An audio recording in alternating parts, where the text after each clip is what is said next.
Hi, so we're back, and for now, or for this video, we'll be talking about uniformly accelerated motion, but a special type of uniformly accelerated motion, which is free fall.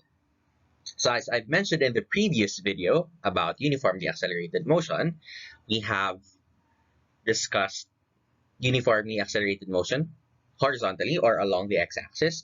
Now we'll be talking about the motion of an object along the y-axis or your vertical motion, and that is free fall. Now, what is free fall?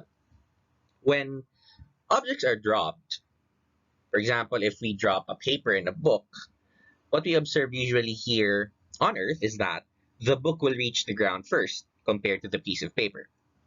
But that is because of the presence of this thing known as air resistance. But neglecting air resistance or taking out air resistance, any object, even with large differences in mass or in volume, will reach the ground at the same time. That is known as free fall. So free fall is an idealized motion of a falling object which is acted upon only by the force of gravity. They fall at the same time because these objects are influenced by the same thing, which is the force of gravity. And the acceleration of that is known as the acceleration due to gravity, which is equal to 9.8 meters per second squared, or 9.8 meters per second per second. And that is directed downward. Why? Because of course, gravity is always pointing downward because it's pointing towards the center of the Earth. That's why when we denote acceleration due to gravity, which is represented by g, so that's g is negative 9.8 meters per second squared. Now this negative denotes that it's going downward, or g is equal to 9.8 meters per second squared going down. So that's your g, or acceleration due to gravity. Now when we talk about free fall, this idealized motion actually has two symmetries. When we say symmetry, it's, for example, in art, symmetry, when you divide a piece of art, then the other half looks exactly like the other half. So free fall as a motion, the motion of an object that is thrown upward and which eventually returns to its starting point, exhibits two symmetries. So these symmetries happen when you throw something upward and then it goes back down. Now, what are these two symmetries? The first one that we have here is time symmetry. Excuse me. So time symmetry, by the term itself, we are talking about time, and then, of course, symmetry. They have the same time going up and going down. So it means that the time required for the object to reach its maximum height. So for example, we have here a ball. The time that it will take the object to reach this maximum height will also be the time required by the ball to go at the same point, going down. So for example, if the time here is 4 seconds going up, then the time to go down at the same point, at the same level, is also 4 seconds. The next symmetry is speed symmetry. Now, what is speed symmetry? Speed symmetry shows that at any displacement above the point of release, so you have here your object above that point of release, which is this one, the speed of the body during the upward trip equals the speed during the downward trip. So for example, if your velocity at this point, let's say it's 10 meters per second, of course, going up, your velocity at that point as well is 10 meters per second. It's just going down because the object is now going down. If at this point you have, let's say, 1 meter per second going up, then on the other, at the same point, but going down, it's also 1 meter per second. Now, the velocity of an object at its maximum height is equal to 0. When you throw something up, it will eventually stop on its maximum point. So it travels up and then it stops, and then that's the time it goes back down. So these are our two symmetries. You have your time symmetry and you have your speed symmetry. Now, these are our equations, if you can remember, if you have watched the previous video about uniformly accelerated motion. So we have here, we already have given this 6 equations. Now, when we have your linear acceleration along y-axis, we actually replace some variables or some variables here. Your x here is now y for y-axis, and they still both denote position or displacement. It's just that in here, that's for horizontal movement or horizontal motion, and here it's vertical motion. What else? Your acceleration in your free fall. So we usually use this in free fall or along the y-axis. We use g for acceleration. That is still acceleration, but since we know that for free fall, acceleration will always be negative 9.8 meters per second squared if the object is moving on Earth. Of course, on other planets or on other heavenly bodies, that value will change because the force of gravity will also change. But most of our problems will be just here on Earth, so your g will be negative 9.8 meters per second squared. So always remember that these equations are just one and the same. It's just that we use the different letters to represent that this one is for vertical motion and the other one is for horizontal motion. So again, g here is your acceleration due to gravity. Your y is your displacement in the y-axis. So of course, your v bar is your average velocity, your t is time, your v is final velocity, and your v initial is your v0 is your initial velocity. Now let's look into some sample problems. So you have a construction worker accidentally drops a brick from a high scaffold. What is the velocity of the brick after 4 seconds, and how far does the brick fall during this time? So what do we need to do? Of course, we need to analyze the problem. We need to, where's my calculator? Here. So we need to analyze the problem, and to help us more in analyzing the problem, we can illustrate that. So you have there a construction worker accidentally drops a brick from a high scaffold. So when there's a scaffold, of course, there's a building. Forgive my skills in drawing, but let's say this is the scaffold. Let me redo that one. So you have here the building, and then let's say, for example, this is the scaffold. So a scaffold is, if you have seen those construction workers in high-rise buildings, the platform that they stand on, that's the scaffold. So we have here the construction worker with a brick there, and that brick falls to the ground. So what are our values there that we can get? When you drop something, since it's just accidentally dropped, it was not thrown downward, then we can infer, or we can assign our initial velocity as 0 because it just dropped, meaning it will start at rest, which is 0. And we also know that your g is negative 9.8 meters per second squared. What else can we get out of this equation? Of course, for letter A, we were told that time will be 4 seconds. So we don't know at what point is 4 seconds here. We don't know if it's in the ground already or at some other point here in the building because we don't know how high the building is. Now the question for A is, what's the velocity of the brick at 4 seconds? So the velocity at 4 seconds. So let's just assign it at 4. Velocity at 4 seconds will be how much? So your given values are initial velocity, g or acceleration, and time. So what equation contains acceleration, time, initial velocity, and final velocity? That will be g is equal to final velocity, which is your v4, minus your initial velocity over time.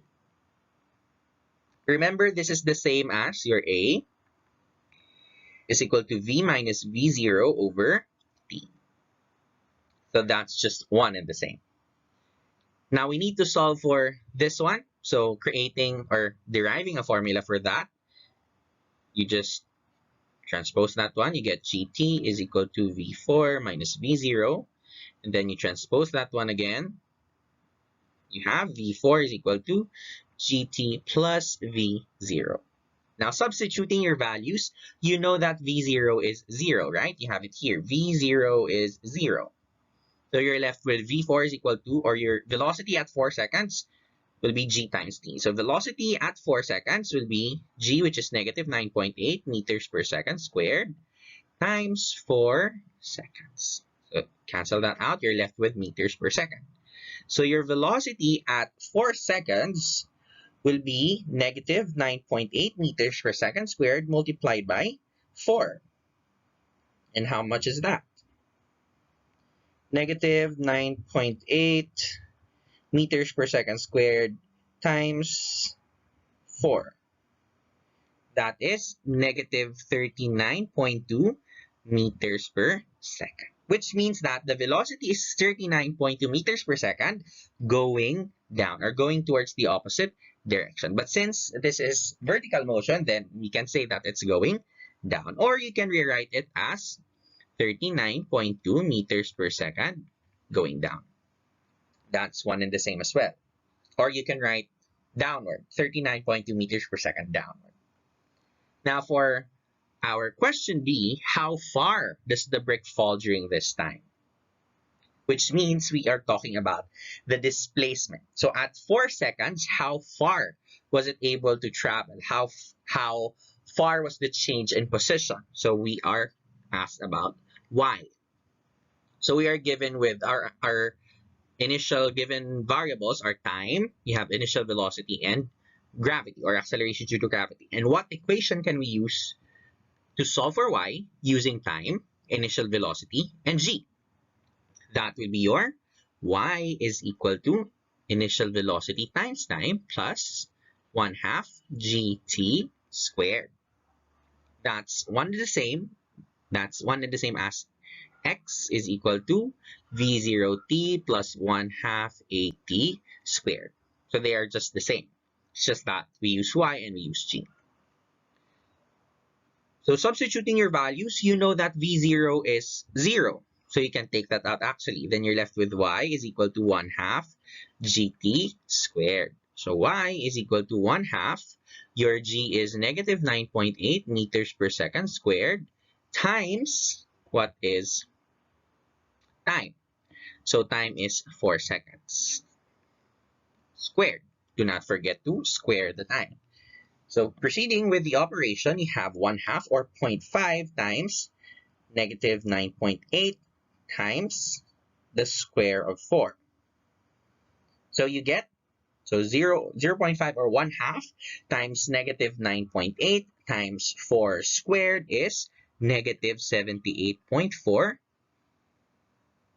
meters. So since that's s squared, you can cancel that out. You're left with meters. So negative 78.4 meters is the displacement of the object. So here, the velocity at 4 seconds is negative 39.2. This one, your displacement in y, you can also rewrite it as 78.4 meters downward or an arrow down. So these are our answers for this problem. Next, let's do another practice problem. A tennis ball is thrown straight up with an initial speed of 22.5 meters per second. It is caught at the same distance above the ground. So the questions are, how high does the ball rise and how long does the ball remain in the air? So hint, the time it takes the ball to rise equals the time it takes to fall. That's time symmetry. So we have a tennis ball. So if we illustrate that, you have here the tennis ball that's thrown upward, and then it goes back down at the same time, or at the same point because it's caught at the same distance above the ground. So meaning it returns at the same point. So question A, how high does the ball rise? Meaning that is displacement or y. We know that the initial velocity or v0 is 22.5 meters per second. What else can we get here? Of course, your g is negative 9.8 meters per second squared. And again, your velocity at maximum height, remember, is 0. Let me rewrite that closer to the arrow. So initial velocity, or find the velocity at maximum height is 0. So how do we solve for your displacement if you have v, g, and v0? What equation should you use? So an equation that can be used there is you have 2gy is equal to velocity squared minus initial velocity squared. This is similar to 2ax is equal to v squared minus v0 squared. They are the same, okay? So using this equation to solve for y, then you have y is equal to v squared minus v0 squared over 2g, since you need to transpose that one to the other side. Substituting your values, your v squared here, that's 0, right? Because 0 times 0 is 0. So you're left with negative. What's your v0? Your v0 is 22.5 meters per second. Do not forget to square that value. Divided by 2 times negative 9.8 meters per second squared. So proceeding with your operation, so you have negative. Do not include in your squaring the negative sign because it should be multiplied to the square of 22.5 meters per second. So always take note of how you do the operations or how you proceed with the mathematical operations in your equations. So that's 22.5 squared, 22.5 meters per second, the square of that quantity multiplied by the negative sign, divided by your 2 multiplied by negative 9.8. So what do we get as a value? Your y becomes 2.83 meters. So this is our, that's the displacement at this point. Since our velocity, the velocity that we used here is 0, which means what we solved there is actually at the maximum height. Therefore, the maximum height is 25.83 meters. Next, for the question B, how long does the ball remain in the air? So how long does the ball remain in the air? That's a question about time. So how do we solve for time in this case? We can actually just solve for the time for it to go up. Remember, we know that the time required for it to go up will also be the time required for it to go down. That's time symmetry. So if we are able to solve for the time going up, then we can just multiply it by 2 to get the entire time that the ball is in the air. The ball is in the air the moment it leaves the hand of the thrower and just before it's caught by that thrower. So to solve for the time the ball takes to go up, what formula can we use when you have v, g, v0, and time? So you have your g is equal to v minus v0 over time. And time will be equal to v minus v0 over g. You know that v is 0, so time will be equal to negative v0 divided by g. So time is equal to negative, what's your v0? That's 22.5 meters per second over g, which is negative 9.8 meters per second squared. So time, that's negative 22.5 meters per second divided by negative 9.8. So you have time is 2.8 seconds. That's just the time going up. This is not our final answer. So the total time in air of the tennis ball will be equal to 2 of this value. That is 2 times 2.3 seconds. And that will give you 4.6 seconds. That is the time that the ball remains in the air. The moment it leaves the thrower, the hand of the thrower, and just the moment before it's caught by the same thrower. So the maximum height of that object, or the maximum height of the tennis ball that is thrown in the air, is 25.83 meters from the from the point of origin of the tennis ball, and the time that it's in the air is 4.6 seconds.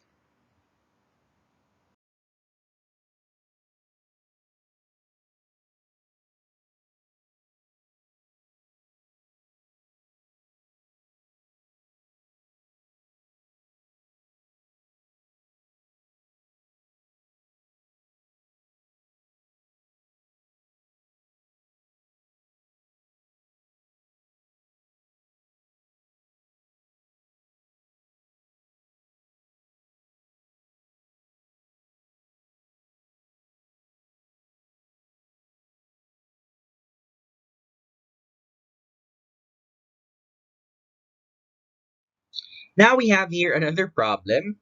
A boy jumps from the top of a 50-meter cliff. He begins his dive by jumping with a velocity of 4 meters per second. Question A, how long does it take for him to hit the water below? And letter B, what is his velocity right before he hits the water? So let's have an illustration for that so that we can understand more the problem. So we have a cliff. Let's say that's the cliff. Or let's move that illustration a little bit further here. So that's the cliff. And the cliff is 50 meters high. Now there's a boy. Good luck with my drawing skills, but there's a boy there. And there's, of course, water. So he jumps up.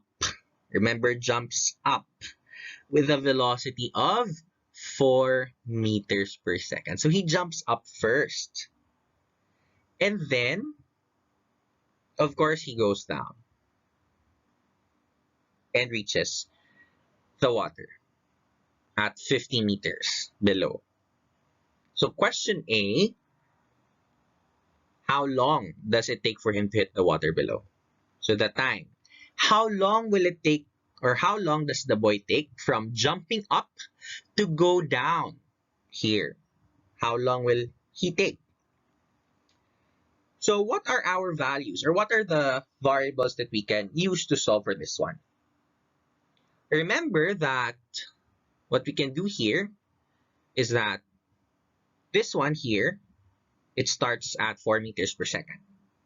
And we can actually solve for the time that is going up at this point, correct? So the time that it takes, so let's chunk this problem first. We solve for the, there are several ways actually to solve for this one. You can solve just for the time here going up and then the time going down at the same level. Solve for the time there. And then you add the time that it takes the boy to solve from the same point going down. But looking into this problem, we can actually identify another variable here. Aside from the velocity here, which is 0, we can actually identify the total displacement in y. What's the total displacement? As you can see here, the boy stands at a 50-meter cliff, and then it jumps up, and then it goes down. Therefore, the total change in position of this boy is actually negative 50 meters, because the displacement is here. As you look at that cliff, the change in position of the boy relative to the origin, to the point of origin, is below. So the final position of the boy is below the point of origin, which means that the displacement is negative. And you know that the value or the height of the cliff is 50 meters. Therefore, the displacement is negative 50 meters. Now, um, this is initial velocity, by the way. What's the equation that you can use to solve for time? When you have your displacement, you have your initial velocity, and of course, do not forget, you know, your g, which is negative 9.8 meters per second squared. So the equation where you have t, you have y, you have g, and you have initial velocity is y is equal to v0 t plus 1/2 gt squared. So substituting your values, you have negative 50 meters minus equals v0. V0 is 4 meters per second. Of course, time is unknown, plus 1/2 g, which is negative 9.8 meters per second squared times t squared. So this is quite, not really that complicated, but quite complicated problem, because you will need to employ another formula, which is known as your quadratic formula. If you rearrange this one, this is actually a quadratic formula.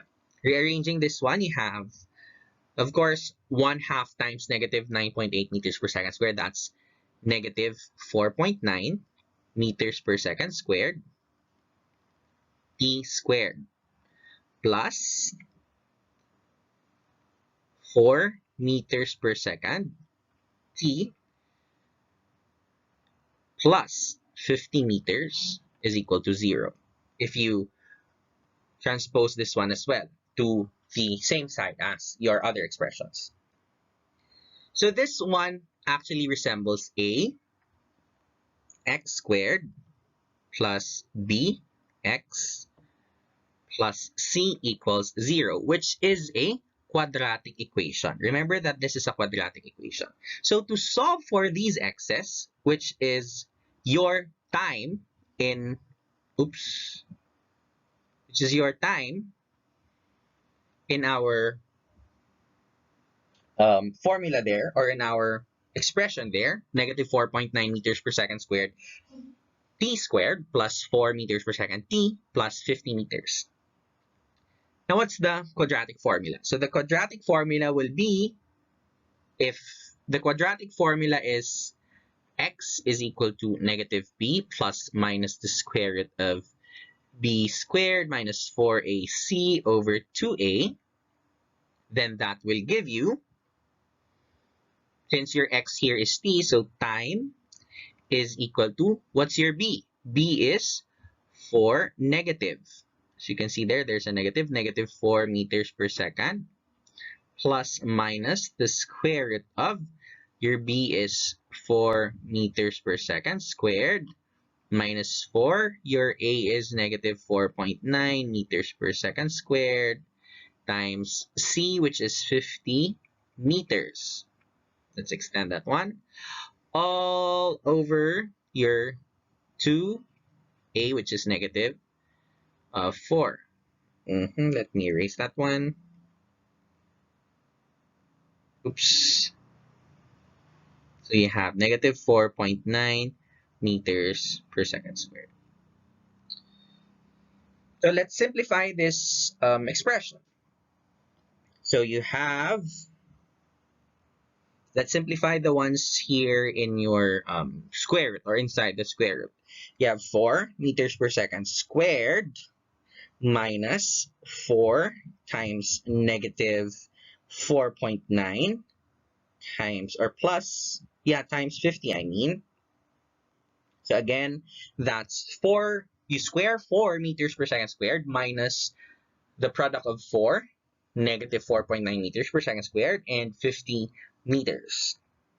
So that will give us t is equal to, of course, negative, you multiply the negative with that expression, so that's negative 4 meters per second plus minus the square root of, that's 996. So you have 996. That's meters squared per second squared. So you can see here you have squared these values, and meter times meter is meter squared divided by second squared. All over, excuse me, you have 2 all over 2 times 2 times negative 4.9. So that's, of course, negative 9.8 meters per second squared. Oops, it seems that our solution is not fitting in our board, but so this is now our a more simplified expression of the expression above. Now, we can actually have two results here. So the first one, we have t. Since it's plus minus, we can separate it one expression using the addition and one expression using subtraction. So your t is, let's try to fit this one. Let's make a boundary. So you have t is equal to negative 4 meters per second plus the square root of 996 meters squared per second squared over negative 9.8 meters per second. So the time there is, of course, let's try that one, negative 4 plus the square root of 996 meters per second squared. Let me just put that 996 divided by negative 9.8. So you have there negative 2.81 seconds. So that's for the positive or the plus square root of 996. Let's now take a look with the minus or the negative one. So for negative 4 meters per second minus the square root of 996 meters squared per second squared over negative 9.8 meters per second squared. Oops, there's a square here pala.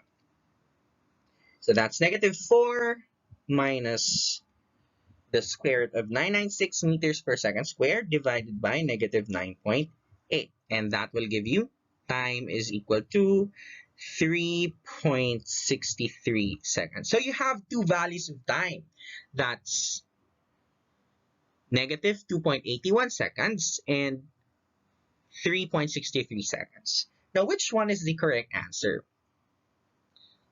It's actually easy to identify. The correct answer will be this one. 3.63 seconds. Why? You do not have a negative value for time. Remember that time is scalar. And even if you make a sense out of it, there's no such thing as negative time. You don't go back in time. So the correct answer is 3.63 seconds. Therefore, the time it takes the boy to hit the water below is 3.63 seconds. So this is our final answer for the time that it takes the boy to reach the water below. Now for question B, what is his velocity right before he hits the water? So what is his velocity? Let's try to fit that in this very little space. So you have, of course, you have your y, you have your g, and then what else? You also have your initial velocity here when it starts. Now, in how do we say this? In speed symmetry, you know that during this time, you also have there 4 meters per second. It's going down, correct? That's speed symmetry. So you can actually start solving right there. What's the value as you go down? And there's also another way. You have, remember that you have an equation which is 2gy is equal to v squared minus v0 squared. You know g, you know y, you know the initial velocity, you just don't know the final velocity. So we need to solve for the final velocity. Excuse me. So let's make an equation for v. That's actually v is equal to the square of 2gy plus v0 squared. You transpose v0 squared to the other side, and then you, of course, you take off the square. So you square root both sides, you take the root of both sides, and then you get this equation. So substituting your values, you have v is equal to the square root of 2 negative 9.8 meters per second squared times your y there is negative 50 meters plus your initial velocity is 4 meters per second. Of course, we will square that one. So putting that in your calculators and calculating the result, so you have 2 times, and that's 2 times negative 9.8 meters per second squared times negative 50 plus 4 squared. So your velocity there, velocity will be equal to, we're trying to fit everything in, the velocity will be how much? 31.56 meters per second. And remember, the square root, you have two answers. It can either be positive or negative because a root can be positive or negative. A square root can be positive or negative.